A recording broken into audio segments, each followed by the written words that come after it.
From LA to Alaska, today on the Morning Edition, cities across the country, including right here in our state, are standing in solidarity with Los Angeles as clashes between police and protesters spill into a fifth day after federal agents rounded up hundreds of migrants at their workplaces all throughout the region.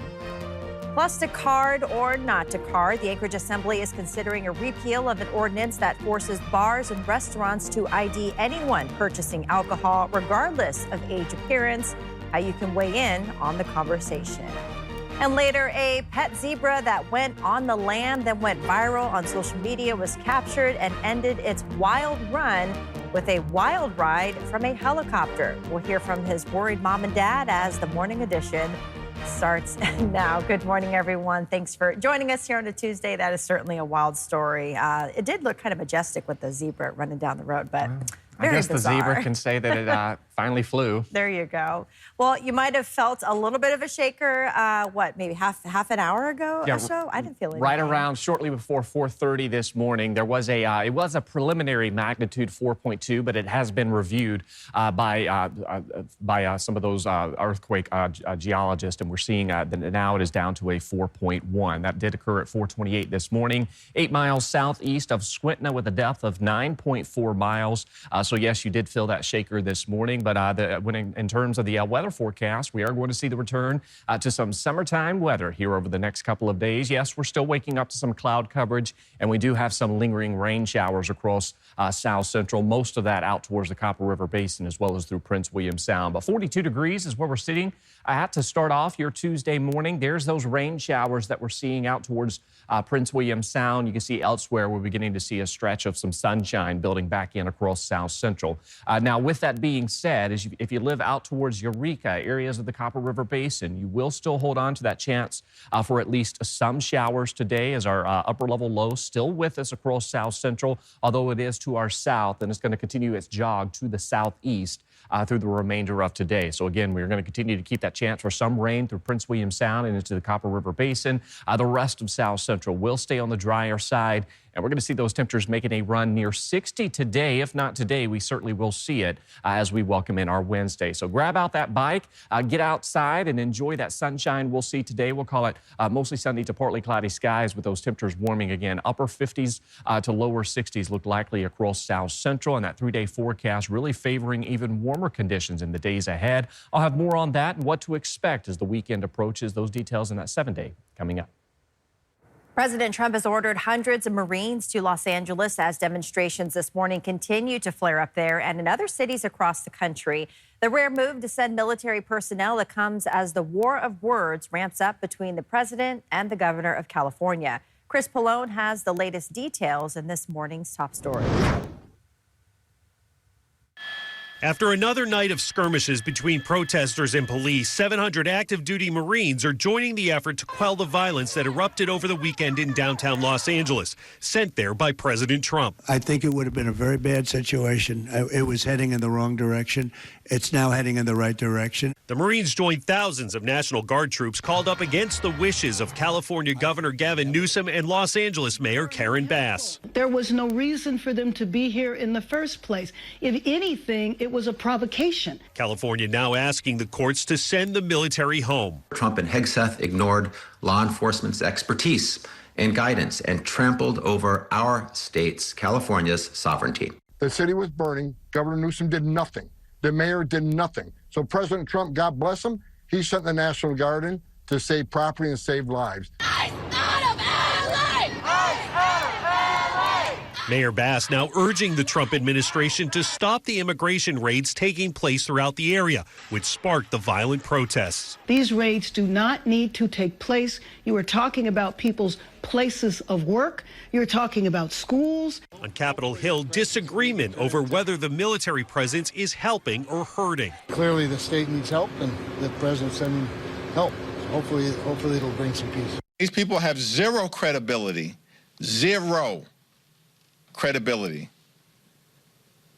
on the other side of the aisle when it comes to issues of law and order. A war of words over how best to keep the peace. Chris Pallone, NBC News, Washington. In an interview with CNN yesterday, White House border czar Tom Homan doesn't believe Governor Newsom has committed any crimes that warrant his arrest.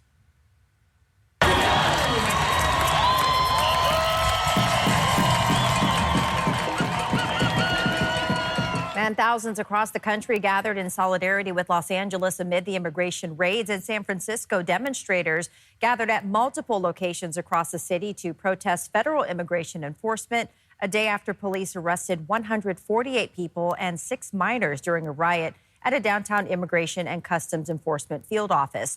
In Austin, Texas, a largely peaceful protest took place to condemn the uptick in immigration detentions across the country. Thousands of protesters in Dallas also took to the streets. The demonstration started off peacefully, but took a turn when marchers were confronted by Dallas police officers. Participants were told to leave or face arrest. The protest stretched to Alaska as well. In Fairbanks, about 20 people gathered to stand in solidarity with LA, denouncing the immigration raids, which the Trump administration has deemed necessary. The protesters in Fairbanks rallied around lunchtime Monday at the intersection of University Avenue and Geist Road. Protesters said it was about showing they strongly disagreed with the administration's position. Fairbanks organizers say they feel ICE immigration enforcement is harming communities across the country. It's most important to just keep in mind, like, to be empathetic towards everybody here, even if they came in, quote unquote, illegally. I think they still deserve our empathy, and they have families and friends here that we can still care about. Be sure to stay with Alaska's News Source as protests across the country continue and the situation in Los Angeles develops. Happening today, the search will resume for the final member of a family who went missing last August after the boat they were on capsized near Homer. The Maynard family disappeared 10 months ago after their boat was later found about 16 miles west of the Homer Spit. 3 sets of remains have been recovered but not yet identified. The Alaska Dive Search Rescue and Recovery Team is taking advantage of a narrow weather window as their volunteer divers make another attempt to bring closure to the family. And a man is charged with second-degree murder following a deadly weekend stabbing. According to Anchorage police, officers responded to the 3800 block of Spenard Road just after 10 Saturday night. When they arrived, they found 25-year-old Michael Caskey with trauma to his upper body. Police say medics tried life-saving measures, but Caskey died at the scene. 27-year-old Matthew Alexi was arrested on Monday. He is now charged with second-degree murder and tampering with evidence. Next of kin has been notified. A Wasilla doctor at the center of a federal investigation accused of using his tech skills to produce child sexual abuse images appeared in court Monday. Jeffrey Sponsler stood before a federal judge entering a not guilty plea. Prosecutors allege Sponsler leveraged his background in software engineering to create and manipulate child sexual abuse material. Monday marked his first appearance in court, with his next hearing set for July 31st.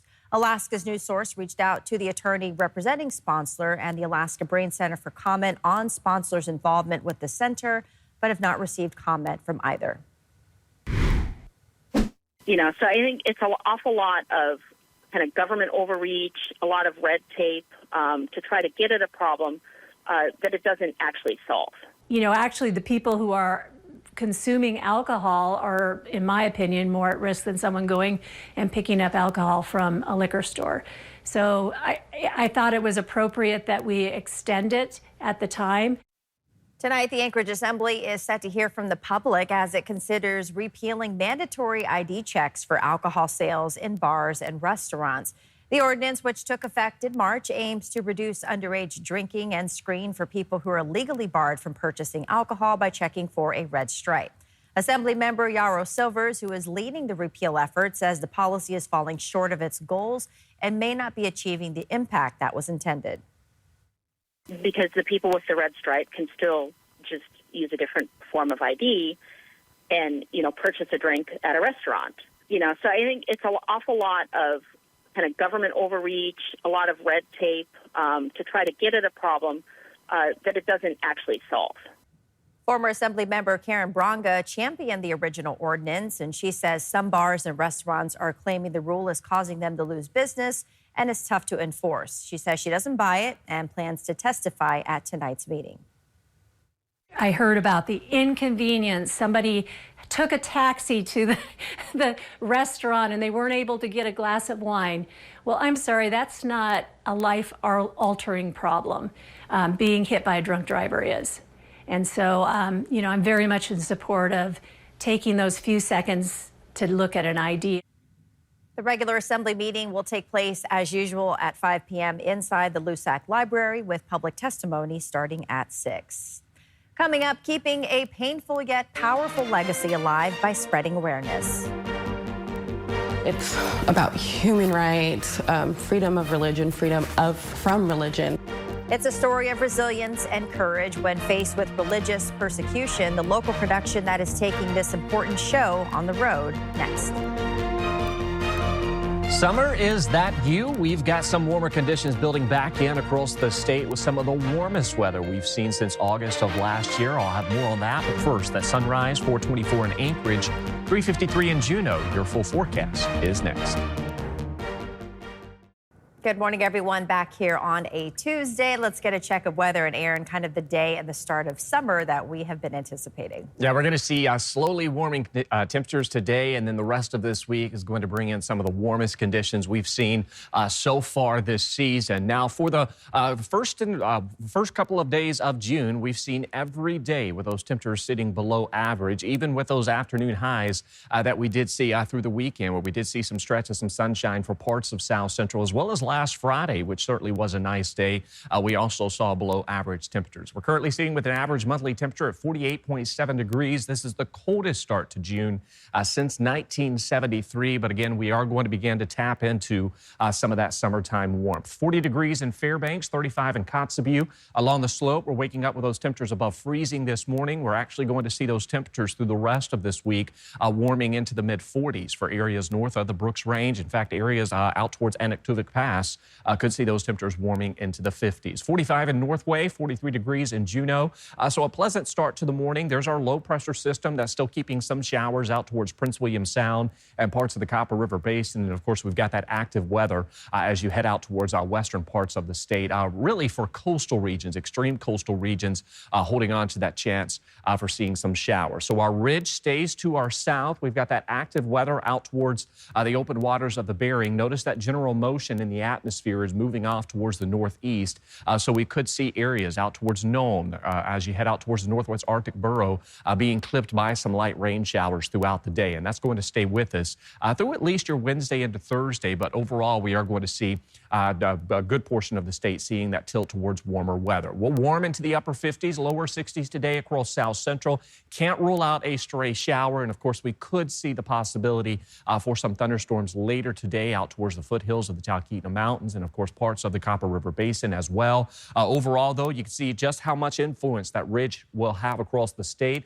There's that chance for some showers as you head across western parts of Alaska. And, of course, you can see across South Central just some isolated to scattered activity, which is primarily going to impact Prince William Sound as well as the Copper River Basin. As we welcome in our Wednesday, we will see a lot drier conditions across the region outside of Wrangell, St. Elias, which could still see some of that showery weather. So active weather out towards the Aleutians through the Bering, while a good portion of the state will see plenty of sunshine this week with those temperatures steadily warming. But for that rain across South Central, again, you can see how it favors Prince William Sound and into the Copper River Basin. Nothing significant. We'll likely see less than 1/10 of an inch of rain with most locations. And for areas out towards Prince William Sound, may hold on to those mostly cloudy skies through most of the day. Even that does include Seward as well. But those temperatures began to warm into the 50s today.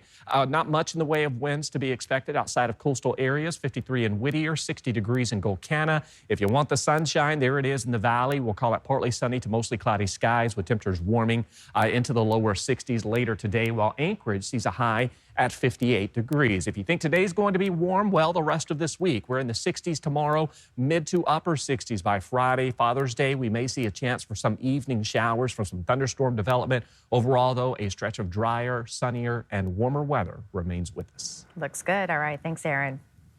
Well, in prison for what you believe in, a harsh reality that has happened through time and still exists in the world today. As Joe Allgood reports, a small cast of Alaskan actors are taking a powerful portrayal to new audiences. I don't think we thought it would go anywhere besides Anchorage, to be quite honest, but Nava has been so resilient in making this story spread. Stretching far beyond Anchorage, the story follows 10 women of the Baha'i faith facing religious persecution and ultimately execution in Iran in 1983. It's about human rights, freedom of religion, from religion. So I think this just covers so many different things that are, like, currently we're all fighting for the right for in the world right now. After previously performing in Anchorage and Vancouver, When the Moment Comes will soon hit the stage in Seattle, a journey that producer and lead actor Nava Saraceno couldn't have imagined. It's just been very humbling, but also, when something speaks to your heart and you pursue it, I think you are assisted by the invisible forces. Nava portrays the central character Ruhi, who was imprisoned alongside the 10 women who died, who remembers that pivotal moment. To choose their lives or to choose their faith, at that moment, there is not really two choices. It is only one choice, because their lives is their faith and their faith is their lives. Now uplifting their legacy. I was released and these women were not released. I made that when the minute I stepped out of prison, I made that my mission to bring their stories to the attention of people. With the help of actors who bring the story to life. This play is not history. Okay, it is technically, but just like Kayla said, this is still happening. There are still Baha'is in Iran right now in prison, going through the exact same stuff that the ones in the play are. The cast will take the stage in Seattle one day after the anniversary of the events they are portraying, hoping to continue their story. Realize these women, they tried to do away with them, forget them, pretend they didn't exist, and then all over the world, thousands and thousands of people now know about them. So that light does persist, darkness does not. Joe Allgood, Alaska's news source. Comes will be performing at the Rainier Arts Center in Seattle starting June 19th through the 21st. And the cast is not sure if they'll perform again, but many are hoping to do a revival performance again in Anchorage. Thanks for listening to our podcast. Click subscribe so you can get the latest podcasts from Alaska's news source automatically, and stay up to date with breaking news and in-depth reporting available for free 24/7 with the Alaska's news source app.